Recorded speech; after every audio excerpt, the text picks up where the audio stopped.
রাম মন্দিরের উদ্বোধন ঘিরে রাজ্যের মুখ্যমন্ত্রী মমতা বন্দ্যোপাধ্যায়কে নাম না করেই এবারে খোঁচা দিলেন রায়গঞ্জের বিজেপি সাংসদ দেবশ্রী চৌধুরী। বৃহস্পতিবার 25শে জানুয়ারি তিনি বলেন, গত 22 তারিখ মাননীয়া কোথায় ছিলেন দেখতে পাননি লোকজন, কোথায় বালিশে মুখ চাপা দিয়েছিলেন সংগতি দিবস পালন করবেন বলে। আর দিদিমণির ভাইয়েরা এলাকায় এলাকায় বুঝেছে হাওয়া তো ভালো না, হাওয়া তো একদমই উল্টো দিকে বইছে, পথ করে গেরুয়া পতাকা উঠছে, কাউকে আটকানো যাচ্ছে না। তাই ভাইয়েরা বিভিন্ন জায়গায় এলইডি স্ক্রিন লাগিয়ে দিয়েছিল। আর এখানকার ভাই সে আবার এক হাতে জোড়া ফুল আর এক হাতে রাম মন্দিরের ধ্বজা পতাকা নিয়ে তিনি আবার মিছিল করেছেন। তিনি বলেছেন, রাম সবার, তাই কেন বিরোধ করতে যাচ্ছেন কমিউনিস্ট, কংগ্রেস, তৃণমূলরা? রাম সবার, রাম ভারতবর্ষের আস্থা। কি বলেছেন দেবশ্রী চৌধুরী, শুনুন। 22 তারিখে মাননীয়া কোথায় ছিলেন দেখতে পায়নি লোকজন, কোথায় বালিশে মুখ চাপা দিয়েছিলেন সংহতি দিবস করবেন, সংহতি দিবস করেছেন। আর দিদিমণির ভাইয়েরা এলাকায় এলাকায় গিয়ে বুঝেছে হাওয়া তো ভালো না, হাওয়া তো একদম উল্টো দিকে বইছে, পথ করে গেরুয়া পতাকা, কাউকে আটকানো যাচ্ছে না। ভাইয়েরা বিভিন্ন জায়গায় এলইডি স্ক্রিন লাগিয়ে দিয়েছিল।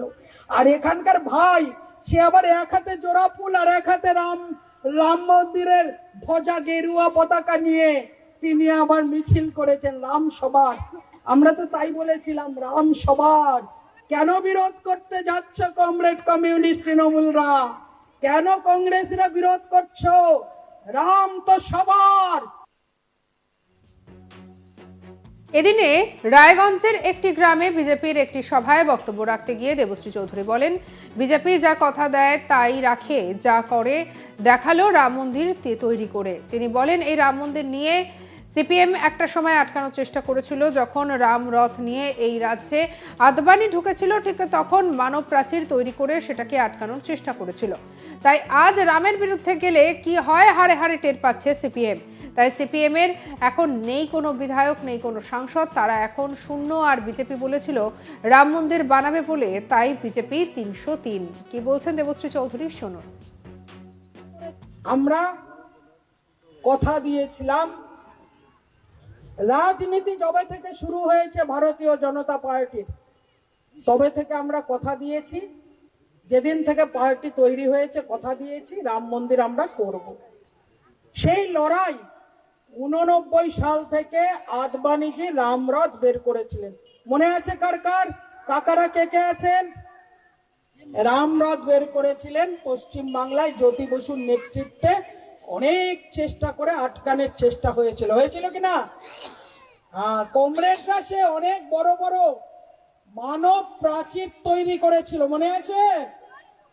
কমরেড যারা শুনতে পাচ্ছেন তো, যারা পার্টি অফিসে শুনছেন, আপনারা বড় বড় মানব প্রাচীর তৈরি করেছিলেন। রাম মন্দির আপনারা আটকাবেন, রামরথ আপনারা আটকাবেন।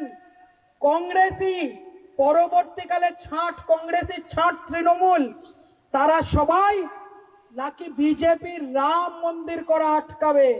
আটকানো গেছে? আটকানো গেছে? কারু ক্ষমতা হয়েছে?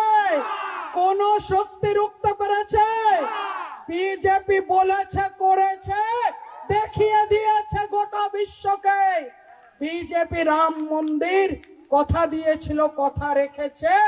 গোটা বিশ্বের সমস্ত লোক দেখেছে, গোটা বিশ্বের সমস্ত আধুনিক রাষ্ট্র দেখেছে যে পরাধীনতার পর, যখন পরাধীনতার পর স্বাধীনতা অর্জন হয়, একটা দেশের সরকার পরাধীনতার কলঙ্ক মুছে নিজের আন বান শান তৈরি করতে পারে।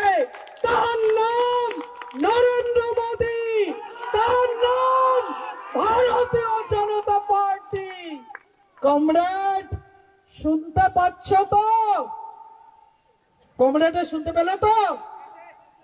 সিপিএম এর কমরেড যারা আটকাবে বলেছিলে, তোমরা আটকাবে বলেছিলে, সেই জন্য তোমরা এখন এত বড় একটা শূন্য, এত বড় না এমএলএ না এমপি, এত বড় শূন্য হয়ে গেছো। আর বিজেপি বলেছিল রাম মন্দির বানাবে বলে, বিজেপি 303। বুঝতে পারছো কমরেড, রামের বিরোধ করলে কি হয়? রাম মন্দিরের উদ্বোধন নিয়ে রাজ্যের মুখ্যমন্ত্রী মমতা বন্দ্যোপাধ্যায়কে নাম না করেই এবারে খোঁচা দিলেন রায়গঞ্জের বিজেপি সাংসদ দেবশ্রী চৌধুরী। বৃহস্পতিবার 25শে জানুয়ারি তিনি বলেন, গত 22 তারিখে মাননীয়া কোথায় ছিলেন দেখতে পাননি লোকজন, কোথায় বালিশে মুখ চাপা দিয়েছিলেন সংহতি দিবস পালন করবেন বলে। আর দিদিমণির ভাইয়েরা এলাকায় এলাকায় বুঝেছে হাওয়া তো ভালো নয়, হাওয়া তো একদমই উল্টো দিকে বইছে, পথ করে গেরুয়া পতাকা উঠছে, কাউকে আটকানো যাচ্ছে না। তাই ভাইয়েরা বিভিন্ন জায়গায় এলইডি স্ক্রিন লাগিয়ে দিয়েছিল। আর এখানকার ভাই, সে আবার এক হাতে জোড়া ফুল আর এক হাতে রাম মন্দিরের ধ্বজা পতাকা নিয়ে আবার মিছিল করেছেন।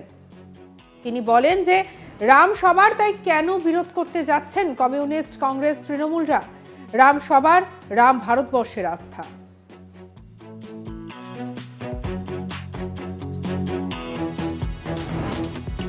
যারা পার্টি অফিসে শুনছেন, আপনারা বড় বড় মানব প্রাচীর তৈরি করেছিলেন, রাম মন্দির আপনারা আটকাবেন, রাম রাম আপনারা আটকাবেন।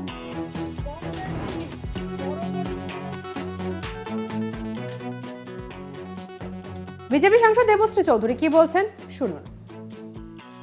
22 তারিখে মাননীয়া কোথায় ছিলেন দেখতে পায়নি লোকজন, কোথায় বালিশে মুখ চাপা দিয়েছিলেন, সংহতি দিবস করবেন, সংহতি দিবস করেছেন। আর দিদিমণির ভাইয়েরা এলাকায় এলাকায় গিয়ে বুঝেছে হাওয়া তো ভালো না, হাওয়া তো একদম উল্টো দিকে বইছে, পথ করে গেরুয়া পতাকা, কাউকে আটকানো যাচ্ছে না। ভাইয়েরা বিভিন্ন জায়গায় এলইডি স্ক্রিন লাগিয়ে দিয়েছিল। আর এখানকার ভাই, সে আবার এক হাতে জোড়া ফুল আর এক হাতে রাম মন্দিরের ধ্বজা গেরুয়া পতাকা নিয়ে তিনি আবার মিছিল করেছেন রাম সবার। আমরা তো তাই বলেছিলাম, রাম সবার। কেন বিরোধ করতে যাচ্ছ কমরেড কমিউনিস্ট তৃণমূলরা? কেন কংগ্রেসরা বিরোধ করছো? রাম তো সবার। এদিনে রায়গঞ্জের একটি গ্রামে বিজেপির একটি সভায় বক্তব্য রাখতে গিয়ে দেবশ্রী চৌধুরী বলেন, বিজেপি যা কথা দেয় তাই রাখে, যা বলে তা করে দেখায়, রাম মন্দির তৈরি করে দেখালো। তিনি বলেন, এই রাম মন্দির নিয়ে সিপিএম এর একটা সময় আটকানোর চেষ্টা করেছিল, যখন রাম রথ নিয়ে এই রাজ্যে আদবানি ঢুকেছিল, ঠিক তখন মানব প্রাচীর তৈরি করে সেটাকে আটকানোর চেষ্টা করেছিল। তাই আজ রামের বিরুদ্ধে গেলে কি হয়, হাড়ে হাড়ে টের পাচ্ছে সিপিএম। তাই সিপিএম সেখানকার এখন কোনো বিধায়ক নেই, কোনো সাংসদ, তারা এখন শূন্য। আর বিজেপি বলেছিল রাম মন্দির বানাবে বলে, তাই বিজেপির 303।